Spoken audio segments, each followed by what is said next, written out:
Hi there, my name is Ed, and I'm a slow sewing friend, not because I have a slow fashion passion, I'm just slow at my hobby. Today I have a homewares sewing project for you. Typically, I get the most joy sewing for myself, but occasionally I will sew for other people, with other people being defined as my husband or my parents. This project was for my parents, and it was a set of plate separators.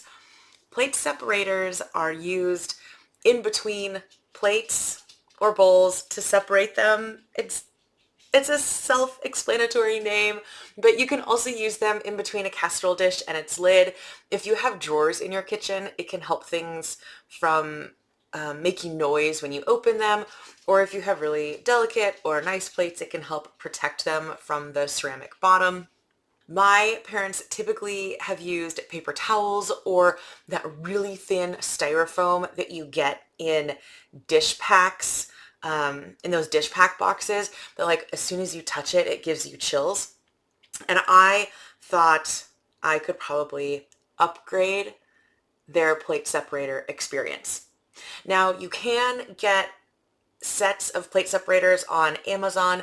They're felt and they're pretty inexpensive, but this felt like a really fun DIY sewing project, sort of a palette cleanser that wouldn't be too difficult and could be something that I could just work on in spare moments that I had here and there.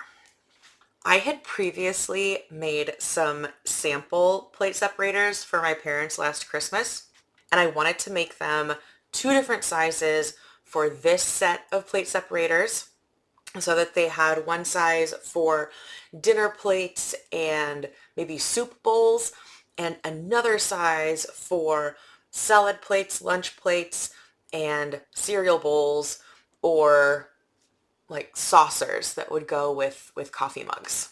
To start this project, I bought some fabric. This is what starts most projects, is I bought some fabric. I bought some fabric at Wildwood Creative, and they had a section where they have pre-put together bundles of fat quarters. So there were two fat quarter bundles that I thought were so cute. One of them featured the food group print in three different colorways, paired with some speckled solid type fabrics, and then another set featured some oranges, and then like some coffee canisters and kitchen items that you would find on the counter. Also paired with some really great metallic and speckled solids. So I picked those two up knowing that I wanted to make plate separators out of them. And there were 6 fat quarters in each bundle.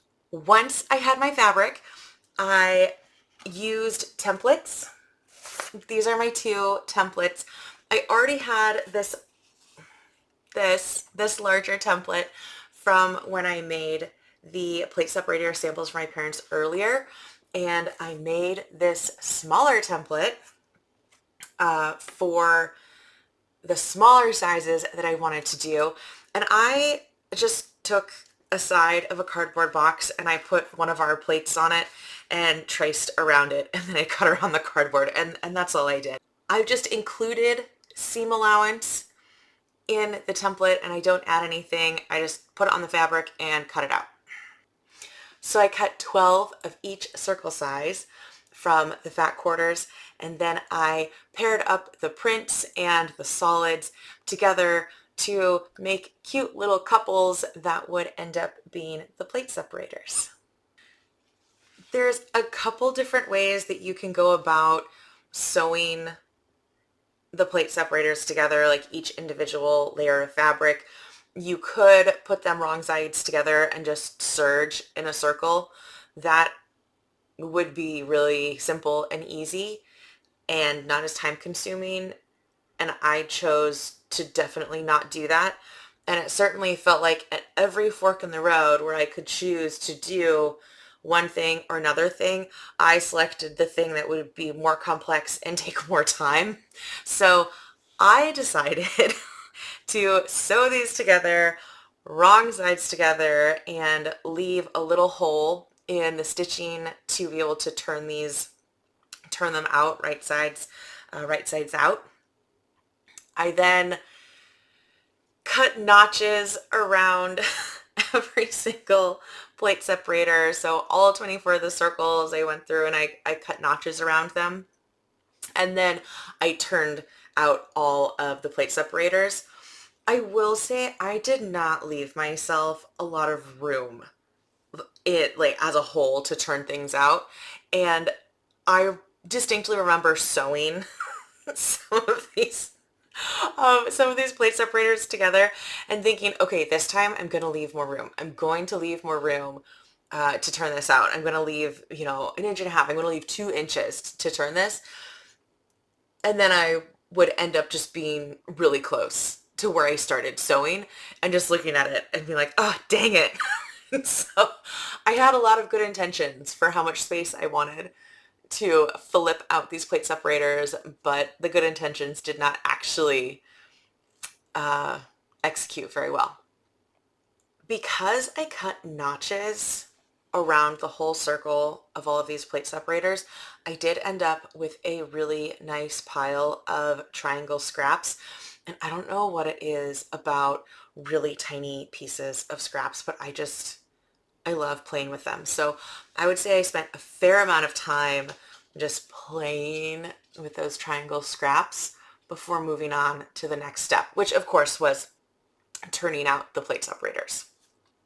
Once I had all the plate separators turned out, I did an edge stitch around all of them as close to the edge as I could get to secure the hole, but also just to get things nice and flat so that they would lay really nicely in between the plates. I did switch out my top thread and my bobbin thread a lot so that it would match the top fabric and the bottom fabric and look really nice. I did some experiments and I didn't like the contrasting thread on the bottom fabric, so it wasn't a time waster, but it did add extra time into the whole project, but I'm really happy doing that because I think it turned out really, really nicely. I did not press or iron the plate separators before edge stitching them.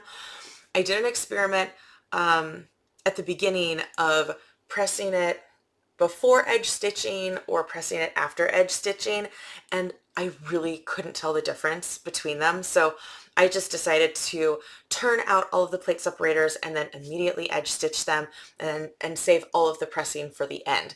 Because if I can't tell the difference, my parents aren't going to be able to tell the difference, and these plate separators are going to be hidden in between stacks of plates anyway, so the likelihood that anyone is going to see them just feels low. The likelihood is low. So I went with just press once instead of twice. I did find that during that finishing stitching, the edge stitching, because this is a circle and it's at any given point on the circles, somehow on the bias, and it can be a bit stretchy, that the that seam did get a little wavy, but it pressed out just fine. I used a lot of steam, also fine because it's cotton fabric, so not a big deal there. And once I ironed it after edge stitching, everything flattened out again and was just very nice and pretty. I was able to give my parents their new set of plate separators that are fully themed for the kitchen in very cute fabrics. I was so happy to be able to give them this little handmade gift for their house, and they were so excited to receive it too. I don't know if I'm just super dorky, but I was really looking forward to giving them their new set of plate separators. I think just because I knew they would really appreciate them and they would really like them. Overall, this project was pretty easy. It took a bit of time. I I didn't I didn't track how long I worked on this project.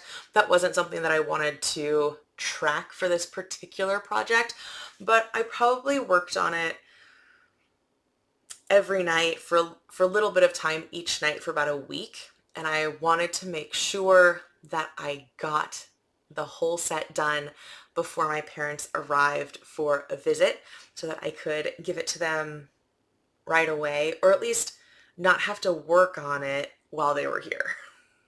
I think that's everything for my DIY plate separators homewares sewing project. I hope you enjoyed this video, and I'll see you next time. Bye.